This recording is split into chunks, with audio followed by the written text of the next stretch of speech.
السلام عليكم ورحمة الله وبركاته. أدبني السلام يا دمانتين بارتي دقالقة. This is Grand Online Academy.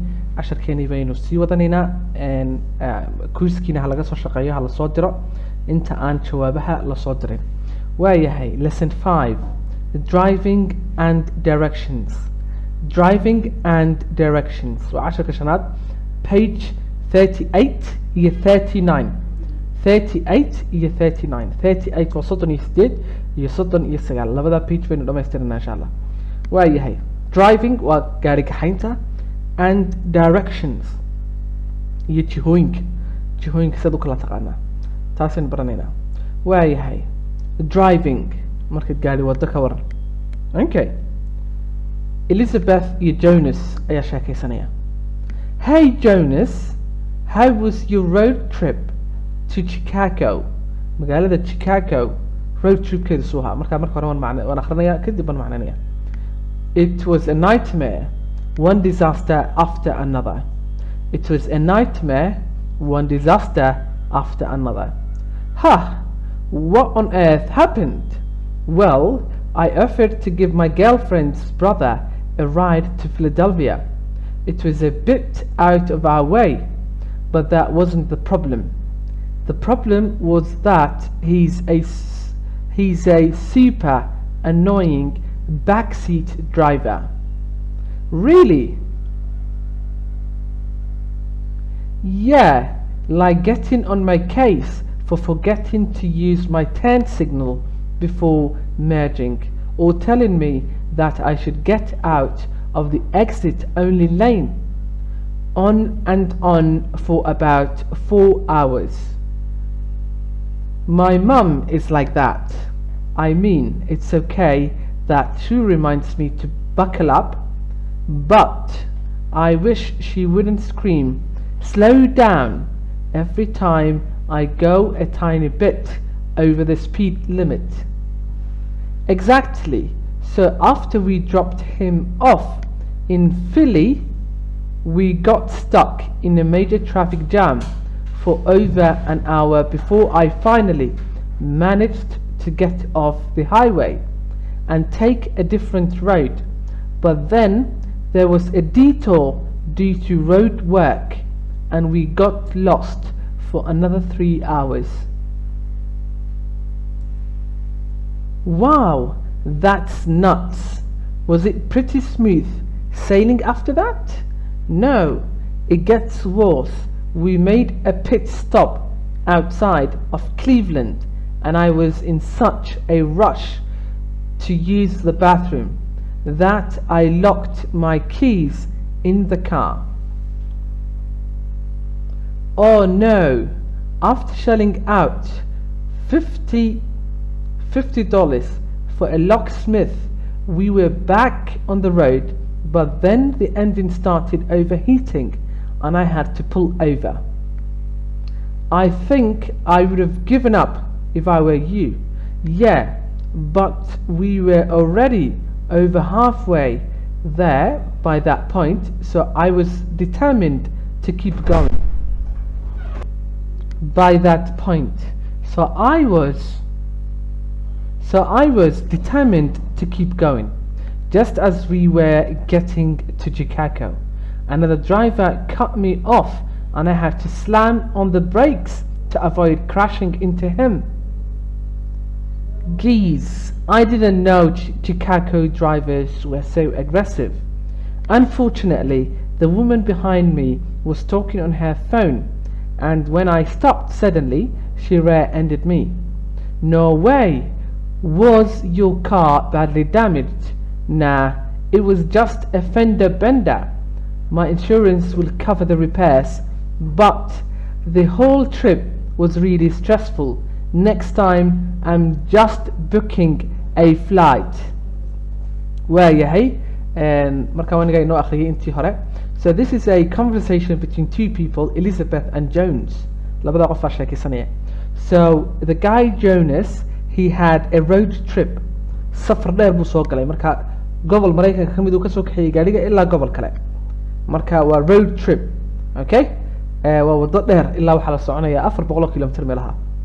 Hey Jonas, how was your road trip to Chicago siduu ahaa safarkaagii Chicago aad kaga timid siduu ahaa marka road trip is a long trip waa safar dheer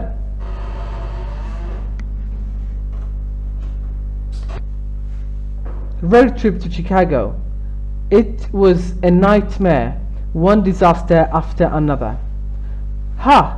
what on earth happened marka maxaa dhacay ayuu yidhi it was a nightmare waxa weyn waa shay laga saso laga naxow ahaa oo dhibaataygu ahayd one disaster hal masiibo marka ka soo baxno mid kale aanu gelaynay gaari igu dhacayay mashiinka xumaanayay dhib baan gelayay furaha iga xumaanayay gaarigu waxaasoo dhan marka midba markaan ka baxo takalun baan haddana afka u geliyay what on earth happened maxaa dhacay well waa si fiican I offered to give my girlfriend's brother a ride to Philadelphia inanta aan wada hadalno maxay ahayd my girlfriend walaalkeed ayaa waxaan go'aansanay inaan aanu geyno oonu sii marino gobolka Philadelphia marka halkan ku soconay maaha it is a bit out of our way halkan ku soconay way ka meel ka baydhsan bay ahayd but that wasn't the problem laakiin dhibaatadu taa ma ahayn the problem was that he is a super annoying backseat driver waxa weeyaan marka backseat driver waa qofka kursiga dambe intuu fadhiisto gaariga marka qofka gaariga wada markasta wuxuu sheegaa xagga ka joog xagga ka leexo maya xaggan mar xaggan qofkaas baa loo yaqaanaa backseat driver marka super annoying mid kaa cadhaysiinaya buu ahaa waayahay really run ahaantii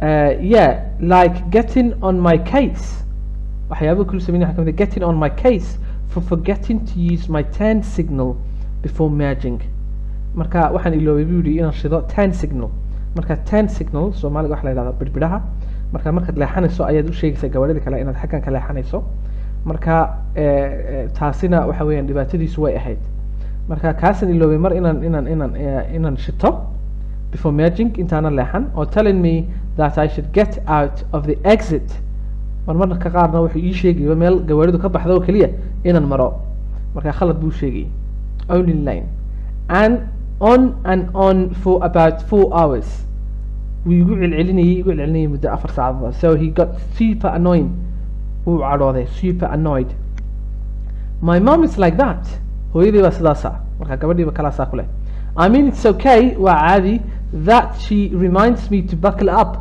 marmarka qaar way fiican tahay inay ii sheegto inaan boardka iska jafo nacamti aan wax u fiirsado but I wish she wouldn't scream slow down laakiin waxaa ii fiicnaan lahayd inaanay igu qaylin oo gaariga ayar aan igu odhan every time I go a tiny bit over the speed limitka markaan in yar aan dhaafo way igu qaylisaa marka tusaalahaan speed limit waa ugu badnaan 60 kilomitr saacaddii baad ku soconaysaa waddadan baa lagu yidhi waddadaa haddii aad markaa ku socoto intaa ka badan oo tusaale ahaan ku socoto 70 dee dhibaato weyaan waxaa weyaan poliisku ku qabsanaya marka speed limitka markaan dhaafo 61 kilometer per hour haddaan gaaro way igu qaylinsaa hooyo waayahay every time I go a tiny bit over the speed limit exactly so after we dropped him off in Philly markaan meeshiisii aan dhignay drop off halkii aan ugu talagalnay markaan dhignay we got stuck in a major traffic jam for over an hour traffic jam baanu galnay in ka badan saacad before I finally managed to get off the highway waxaan ku guuleystay inaan ka baxo oo ka dego waddada weyn and take a different road oo waddo kale aan qaado oo ii dhib yar but then there was a detour due to road work detour gawaarida waa la leexinayaa weyn ka leexda halkan markaa waddo kalaad marsaa and we got lost for another 3 hours 3 saacadood oo kale ayaanu lunnay oo aanu naga lumay for another 3 hours okay wow that's nuts arrinkaas waa arrin xun was it pretty smooth sailing after that intaa kadib gaariga miyaad si fiican u socoteen no it gets worse maya way sii xumaatay we made a pit stop outside of Cleveland in yar baanu istaagnay meesha Cleveland la yidhaha in yar baan istaagnay marka pit stop waa inaad gaariga ka degto si aad ama cunto usoo iibsato ama suuliga u gasho. And I was in such a rush to use the bathroom that I locked my keys in the car. gaarigay waxaan ku degdegayay xamaamka inaan galo marka ama musqusha kadibna furihii baan gaariga kaga tegay waan ku quflay. Oh no, Allah.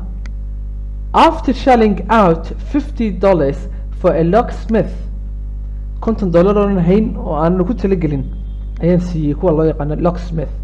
Locksmith waa haween waa company marka telefoonkooda la wacaa haddii gaariga aad furaha ku xidho iyo dhibaatooyadaas ku qabsato ay gaariga ku waxay kaaga soo saarayaan furaha wayna kuu furayaan gaariga dadka qofsho. We were back on the road waan kusoo noqonay wadadii but the engine started overheating and I had to pull over. Mashiinkii baa kululaaday inaan istaagaabay noqotay wadadii ka baxo. I think I would have given up if I were you. Anu haddaan adiga ahaa waan iska dayn lahaa waan istaagi lahaa khalaas waan isdhiibi lahaa. Yeah, but we were already over halfway there and over halfway nacamti in ka badan kala barhka waan soo dhaafnay marka by that point xilligaas. So I was determined to keep going. waxaan go-aan ku qaatay inaan sii socdo aan soo wado aan sii socdo. Just as we were getting to Chicago and Chicago markaan soo gaadhnay markaan kusoo socnay in yar u jirnay another driver cut me off. mid kaloo gaari wataa gaarigii igu hor jaray and I had to slam on the brakes. Brigii baan si degdeg ah u qabtay xoog to avoid crashing into him si aan iskaga ilaaliyo inaan jiidho isaga. Geez, Allah, I didn't know Chicago drivers were so aggressive. Driverska ama dadka gawaarida wata gaadiidka darawalada kasoo jeeda Chicago maan moodayn inay dad cala badan yihiin marka dadka carada badan gaariga kugu hor istaajinaya wadada ku dagaalama waxaasa loo yaqaana aggressive. Unfortunately, the woman behind me was talking on her phone.